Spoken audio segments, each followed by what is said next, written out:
Assalamualaikum, kembali lagi nih ya di part 3 perjalanan ke Lombok untuk mendaki Gunung Rinjani. Wah, terima kasih ya teman-teman yang sudah menyaksikan part 1 dan part 2-nya. Setelah bermalam di sekitaran homestay Pelabuhan Ketapang, kita menuju ke kapal pagi hari ini yang sebelumnya kita udah beli tiket online di sekitaran pelabuhan. Untuk harga tiketnya dari Ketapang menuju Gilimanuk ini harganya Rp40.000, ada sedikit kenaikan menjelang Natal dan Tahun Baru. Pas kita masuk juga alhamdulillah masih kosong banget ya kapalnya, dan kita siap-siap menuju ke area atas juga. Kemungkinan bakalan ramai karena tadi antriannya juga lumayan cukup panjang. Perjalanan dari Ketapang menuju ke Gilimanuk ini kurang lebih sekitar 30-45 menit ditempuh dengan kecepatan yang standar sih ya, karena kelihatan juga gitu Pulau Balinya dari Ketapang.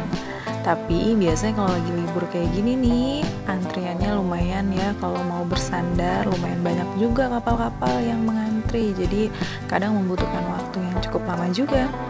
Pagi-pagi rasanya disuguhkan dengan pemandangan Gunung Agung dari Pulau Bali, itu indah sekali ya. Dan menikmati perjalanan yang santai juga, kita nggak sarapan di sini, jadi mungkin nanti akan sarapannya di Bali aja kalau udah sampai. Untuk kapal dari Ketapang menuju ke Gilimanuk ini beroperasi 24 jam, jadi jam berapapun teman-teman mau nyebrang ini kapalnya pasti ada ya, dan nggak perlu nunggu terlalu lama kayaknya kalau di Ketapang tuh.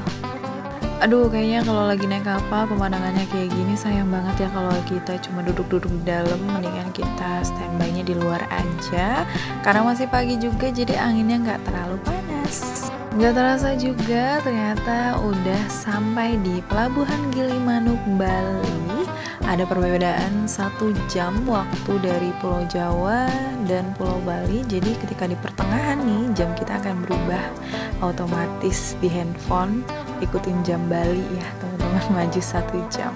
Dan akhirnya kita sampai di Pulau Bali. Ini situasinya belum terlalu panas dan lumayan cukup ramai karena banyak juga wisatawan yang ingin menghabiskan libur Natal dan Tahun Baru.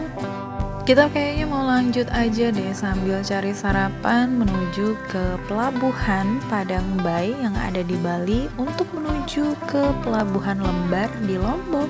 Estimasi perjalanan dari Gilimanuk sampai ke Padang Bay ini 4 jam ya teman-teman, ini dari estimasi Google Map.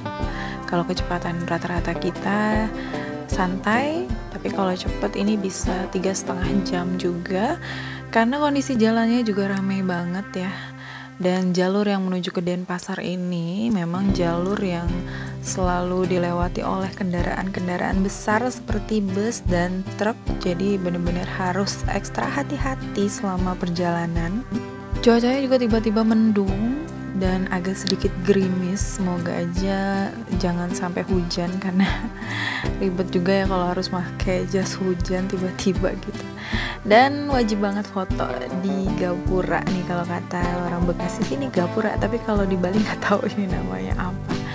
Dan ini menjadi ikonik banget untuk yang melakukan road trip maupun dengan motor atau mobil, pasti suka foto di sini nih, kayak aku juga sama suami.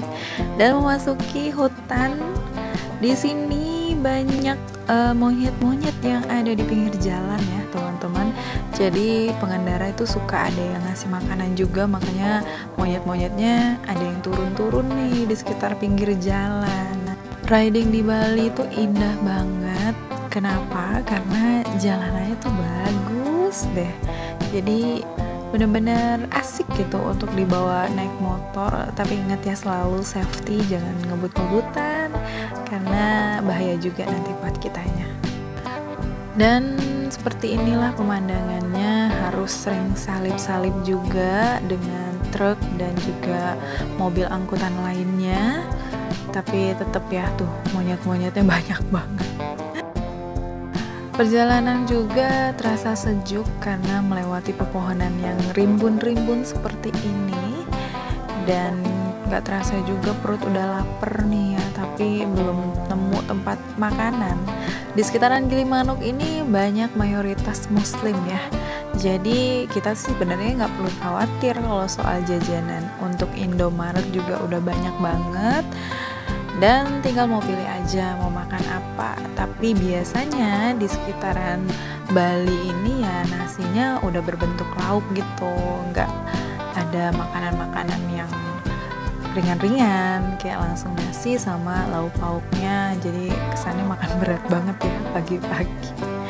Kalau nggak mau juga bisa berhenti di sekitaran Alfamart atau Indomart untuk makan pop mie ataupun roti-roti lah, nyemil-nyemil sambil minum teh ya kan. Di Alfa juga udah banyak yang menyediakan fasilitas teh dan juga kopi berserta dengan air panasnya. Jangan lupa bayar, nggak gratis. Gak murah di Bali juga khas banget, dan suasananya udah memasuki benar-benar di Pulau Bali itu dengan bau-bau apa ya, kayak sesajen yang biasa mereka lakukan setiap pagi. Jadi benar-benar udah merasa di Bali lah kalau udah nyium bau-bau sajen-sajen gini. Semakin siang, alhamdulillah cuacanya cerah, langitnya menjadi biru dan banyak juga awan yang berarak-arak. Jadi pemandangannya indah banget seperti di lukisan. Banyak juga rumah adat Bali, dan sebentar lagi kita mau isi bahan bakar. Yang ke-8 ini sekitar pukul 9:30 pagi di Bali. Karena waktunya maju 1 jam, jadi berasa udah siang, padahal kita tadi berasa masih pagi aja. Belum sarapan pula ya kan. Ya udah, kita lanjut aja, siapa tahu nemu tempat makan yang lumayan enak. Dilihat dari maps, ini pom bensinnya berada di pinggir laut ya, jadi kelihatan ada laut juga dari pom bensin tadi. Tapi ternyata masih jauh banget ya dari Denpasar ya, gitu, belum nyampe. Jarak dari Pelabuhan Gilimanuk sampai ke Pelabuhan Padangbai Bali ini kurang lebih 158 km. Lumayan ya untuk riding sampai ke ujung di Pulau Bali. Biasanya kita sampai 500 km sehari, dan kali ini cuma 158. Sisanya ini bakalan ditempuh dengan kapal yang lumayan cukup lama di Pelabuhan Padangbai ke Lembar, Lombok. Kira-kira memakan waktu 5 jam lah ya untuk menyeberang sampai ke Pelabuhan Lembar, Lombok. Oh ya, untuk teman-teman yang mau ke Pelabuhan Padangbai ini nggak perlu khawatir ya, bisa dipandu dengan Google Map. Dan jangan khawatir juga kalau tiba-tiba jalannya jadi jalan kecil, karena di Bali pun nggak semua jalan utama itu harus besar ya. Kadang jalan utama yang memang hanya bisa dilewati 2 mobil, dan emang itu jalanannya gitu. Jadi nggak usah ragu juga ketika melewati pemukiman warga untuk menuju ke Pelabuhan Padangbai. Dan akhirnya kita nggak jadi sarapan di tempat makan ya, teman-teman hanya berhenti di Alfamart untuk memesan teh anget sama makan roti aja sih. Lanjut lagi ke Pelabuhan Padangbainya, dan ini kita udah sampai di patung Taman Ramasinta. Wah, ikonik banget ya. Kalau lagi dari bandara kayaknya aku dulu pernah foto juga nih sama patung Ramasinta. Itu nostalgia 2015 kalau nggak salah, apa 2013 gitu. Waktu ke Bali pertama kali pasti foto tuh menuju ke hotel, ada patung Taman Ramasinta. Sebenarnya kita juga ada rencana mau camping dulu di Bali untuk eksplor juga tempat-tempat yang indah, tapi rasanya ternyata tidak sesuai dengan rencana. Lebih baik kita next time aja kali ya, diagendakan untuk camping di Bali dan eksplor Pulau Bali gitu, karena masih ada PR untuk ke Gunung Rinjani, jadi pikirannya masih untuk ke Gunung Rinjani gitu. Perjalanannya juga indah banget. Senangnya tuh di Bali nggak ada gedung-gedung yang tinggi, jadi memang di Bali itu menurut informasi dari teman-teman itu nggak boleh mendirikan bangunan lebih tinggi dari pura apa gitu kalau nggak salah ya. Yang tahu bisa komen nih di kolom komentar biar teman-teman pada tahu juga kenapa ya di Bali tuh nggak boleh mendirikan bangunan yang tinggi-tinggi gitu walaupun itu hotel ataupun perkantoran. Dan kita ketemu lagi nih sama jalanan yang luas dan lebar seperti ini. Ini udah mau memasuki pelabuhan Padangbai. Jadi nggak terasa juga, pemandangan indah, tahu-tahu udah sampai nih. Ini ada rest area Goa Lawa. Biasanya pada teman-teman bisa foto-foto di sini, tapi karena cuacanya panas dan kita memang mau buru-buru ya, biar bisa nyebrang dan nggak terlalu malam sampai Lombok. Akhirnya kita cuma lewat dan ngambil video aja. Padahal pemandangannya bagus banget ya, lagi bersih banget awannya. Untuk tiket dari Padangbai menuju ke Lembar tahun lalu itu kita belinya langsung di loketnya aja, dan tahun ini kayaknya kita tetap beli langsung di loketnya aja ya, karena di sekitaran pelabuhan juga nggak ada yang jual gitu. Nah ini dia loketnya, terlihat sepi memang karena memang kapalnya ternyata belum ada gitu, jadi kita harus nunggu sebentar. Ada yang gaya-gaya dulu, dan untuk tiketnya seharga 180.000 jika teman-teman menggunakan sepeda motor. Untuk yang mengendarai roda 4 atau mobil pribadi, ini biayanya kurang lebih sekitar 1,2 juta rupiah ya untuk menuju ke Lombok. Dan tiba-tiba aja diinformasiin kalau kapalnya tuh udah ada. Tadinya udah speechless banget, katanya jam 3 sore. Ternyata nunggu sekitar 20 menit. Nggak taunya kapalnya udah bersandar nih. Jadi kita bisa buru-buru nyebrang ke Pulau Lombok. Orang Lombok kayaknya enak banget ya kalau mau liburan ke Bali, tinggal naik kapal aja nyampe deh ke Pulau Bali.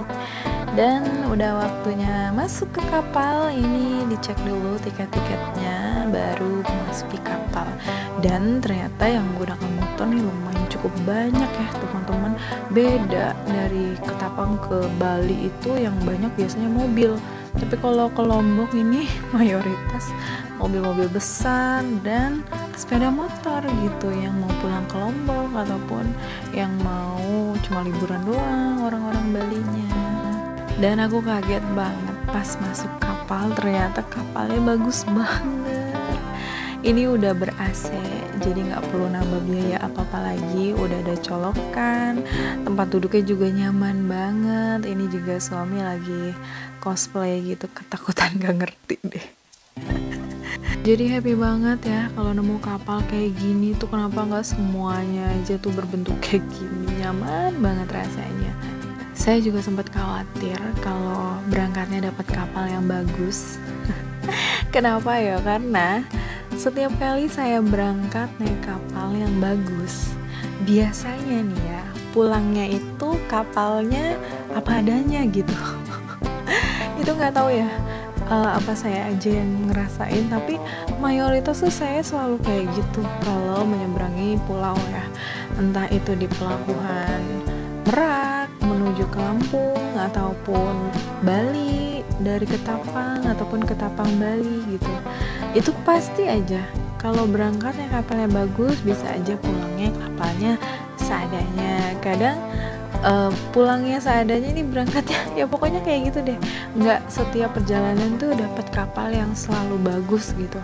Padahal awal-awal kita udah memuji juga ya, wah kapalnya bagus nih, mungkin semuanya akan kapalnya kayak gini gitu. Tapi ternyata enggak gitu, pas pulangnya kapalnya malah ngemper banget lah pokoknya, dengan segala hiruk pikuknya. Ya namanya juga angkutan umum ya, nggak bisa kita pukul sama rata. Dan aduh, sunsetnya menuju ke Lombok ini indah banget sambil memandangi Gunung Agung yang ada di Pulau Bali. Ini awannya bersih banget. Rasanya tuh semakin bersyukur banget menemukan perjalanan seperti ini ya kan, yang jarang banget kita lalui untuk menikmati sunset di tengah-tengah laut seperti ini. Sebenarnya ini pelabuhannya udah kelihatan, tapi karena posisinya harus berbelok, jadi kapalnya pelan-pelan banget. Jadi kita menantikannya tuh bener-bener dari terang sampai menuju ke gelap gitu. Cuma mau belok aja, tapi jadi bisa menikmati pemandangan juga gitu. Pemandangan benar-benar matahari yang tenggelam dengan warna-warna yang indah sekali tentunya. Wah, ini menjadi suatu kebanggaan juga ya, menikmati sunset seperti ini, Masya Allah. Dan ketika saya melihat jam, ternyata ini tuh udah mau jam 7.